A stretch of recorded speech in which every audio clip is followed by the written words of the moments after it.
an absolute embarrassment! It is a diamond in the rough. Get this junk out of my show! Everyone laughed when a single dad bought a battered car for just $120.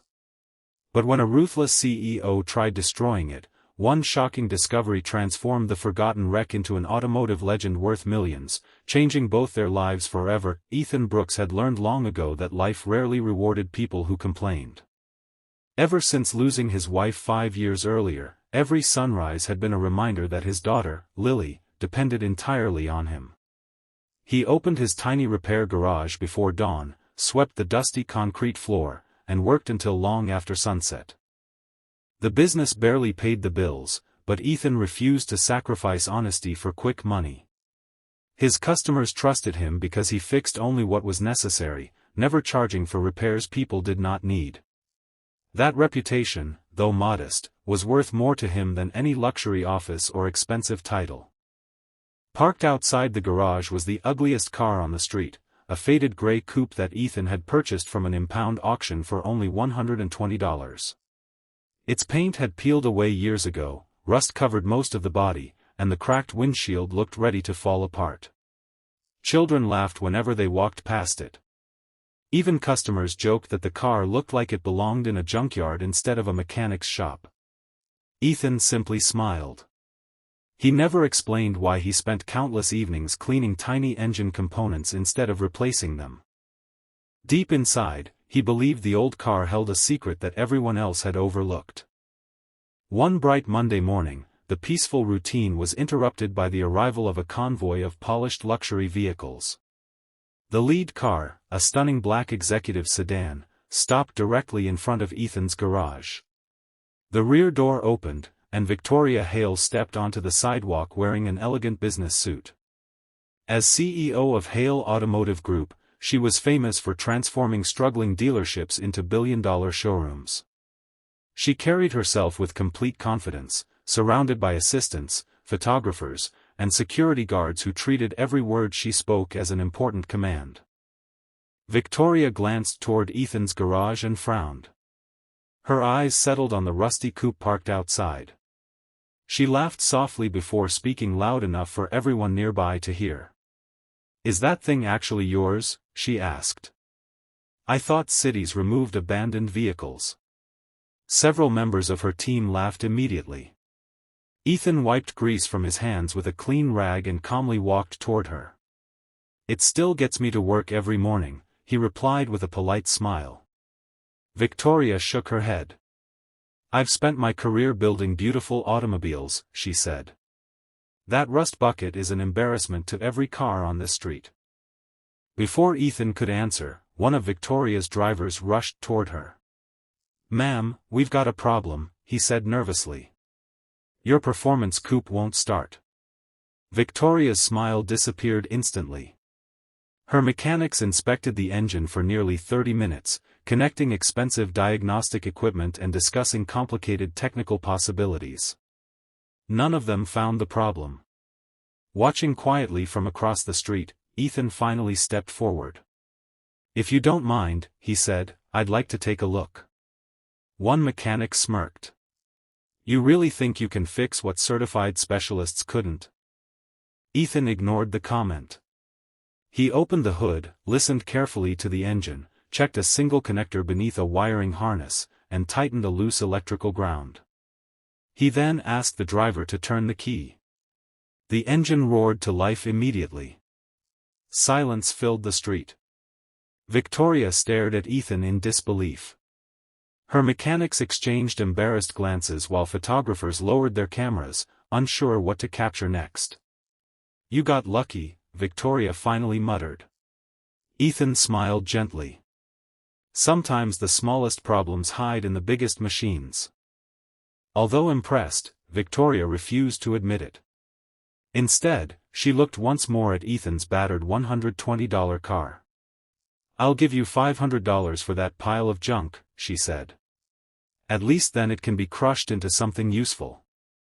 Ethan's expression never changed. "I'm sorry," he answered. "It's not for sale." Victoria narrowed her eyes. "You'll regret saying no." Ethan simply returned to his garage, unaware that this single conversation had started a battle that would change both of their lives forever. The following morning, Ethan unlocked his garage expecting another ordinary day. Instead, he found 3 regular customers waiting outside with worried expressions. Each of them held a cancellation notice. "I'm sorry, Ethan," one customer said. "Hale Automotive offered us free inspections and huge discounts if we stopped coming here." Ethan forced a smile. "Don't worry. You have to do what's best for your family." Although his voice remained calm, he understood exactly who was behind the sudden change. Victoria Hale had decided that if she could not buy his old car, she would crush the business that protected it.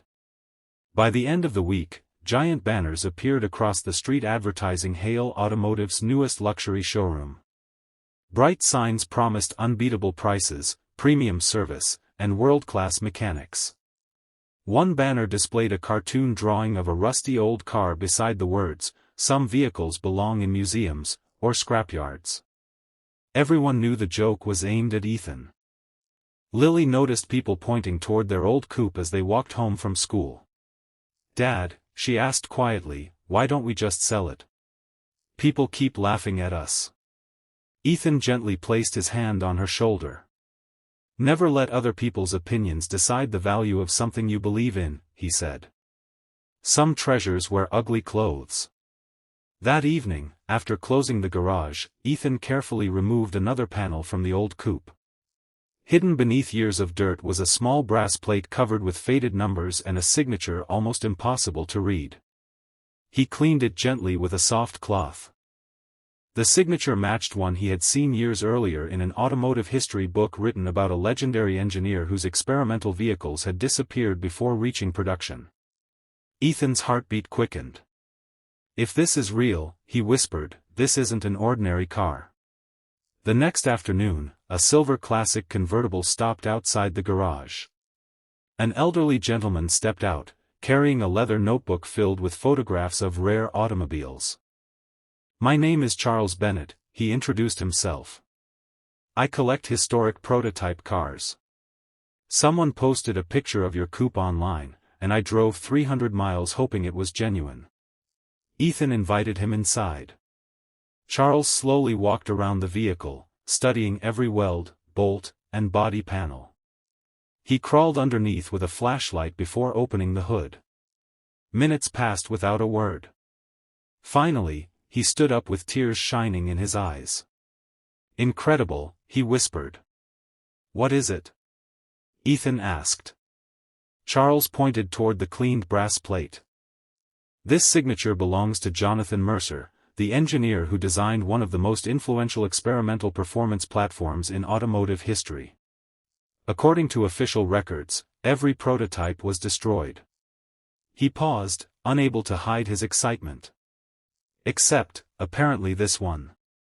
At that exact moment, Victoria arrived with 2 executives to inspect construction near her showroom. She noticed Charles examining Ethan's rusty coupe.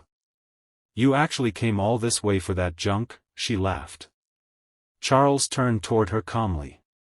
"Madam, if this vehicle is authentic, you're standing beside one of the rarest automobiles ever built." Victoria folded her arms confidently. "Impossible." Charles smiled. "I certainly hope you're right. Because if I am, that $120 car is worth more than every luxury vehicle in your showroom combined." For the first time in years, Victoria Hale felt something unfamiliar. Doubt. Victoria refused to believe Charles Bennett's claim. Folding her arms, she let out a confident laugh. "A rusty coupe worth more than my entire showroom," she said. "I've spent 20 years in the automotive industry. I know value when I see it." Charles remained calm. "Experience is valuable," he replied. "But arrogance has blinded many experts before." Determined to prove him wrong, Victoria contacted several respected automotive historians and restoration specialists. She expected them to dismiss Charles's theory within minutes. Instead, the experts spent hours examining the old coupe. One specialist carefully removed a section of interior trim and uncovered an original factory stamp. Another verified the hand-built suspension design, something never used in production models.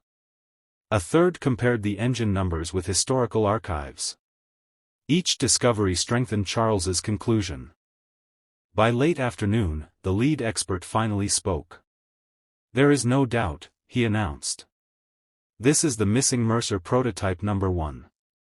It was believed destroyed over 40 years ago." The word spread through the crowd like wildfire. Television reporters arrived within an hour. Automotive bloggers streamed live from outside Ethan's garage. Photographers lined the sidewalk, capturing images of the rusty car that had suddenly become one of the world's greatest automotive discoveries. Collectors from Europe, Asia, and the United States began calling Ethan with astonishing offers. $1 million. Then $2 million. By sunset, the highest confirmed offer had reached $8 million. Ethan looked at the phone in disbelief before quietly placing it back on the workbench. Lily stared at him with wide eyes. "Dad, are we rich now?"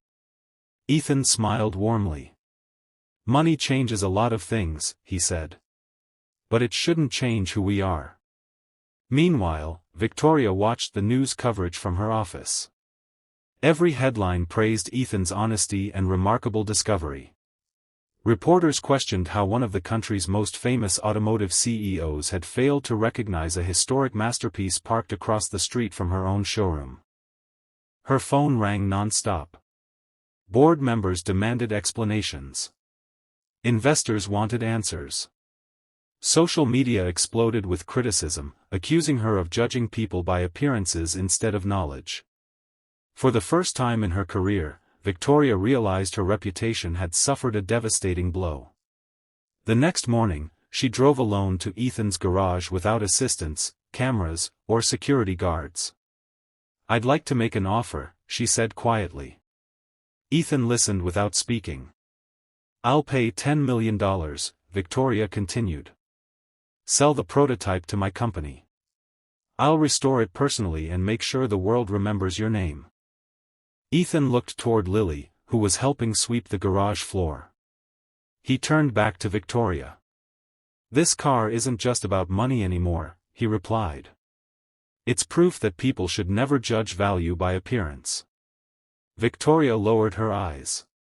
"I was wrong." "You were," Ethan answered gently. "But the biggest mistake wasn't mocking my car." She looked at him, waiting.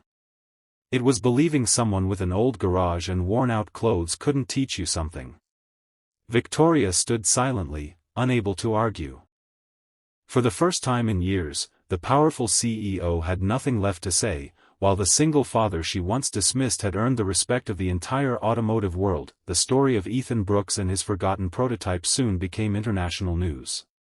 Television networks, newspapers, and automotive magazines all shared the remarkable tale of the single father who had purchased a rusty car for just $120 and uncovered one of the greatest discoveries in automotive history. Yet despite the attention, Ethan continued opening his garage every morning at the same time.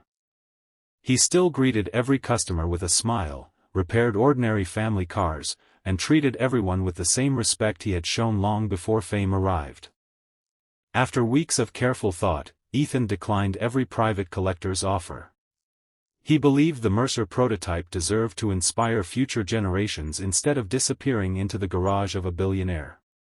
Eventually, the National Automotive Heritage Museum approached him with a different proposal.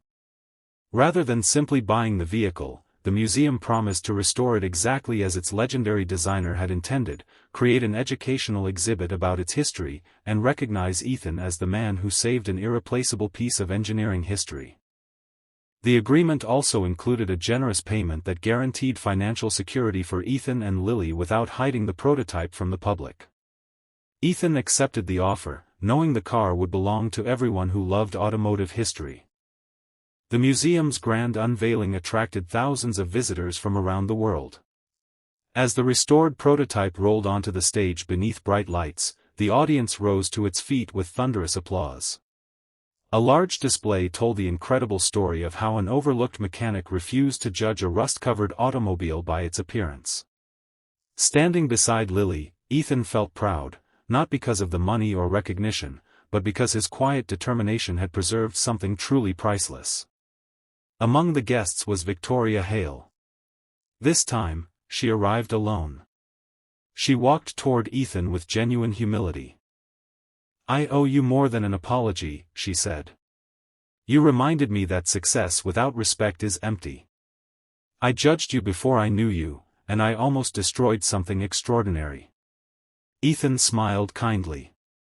"We all make mistakes," he replied. "What matters is what we learn from them." Inspired by that lesson, Victoria transformed the culture of Hale Automotive. She launched apprenticeship programs for young mechanics, invested in technical education, and encouraged her employees to listen to ideas from everyone, regardless of their position.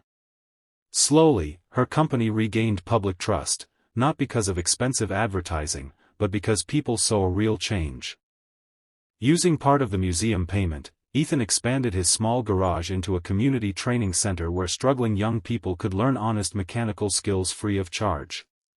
Many of his first students had once laughed at his old car. Now they proudly called him their mentor. Years later, visitors still admired the Mercer prototype inside the museum, but they always remembered something even more valuable than the car itself. They remembered the single father who refused to give up, who believed that true worth could never be measured by appearance, and who proved that character, patience, and integrity are treasures no amount of money can ever buy.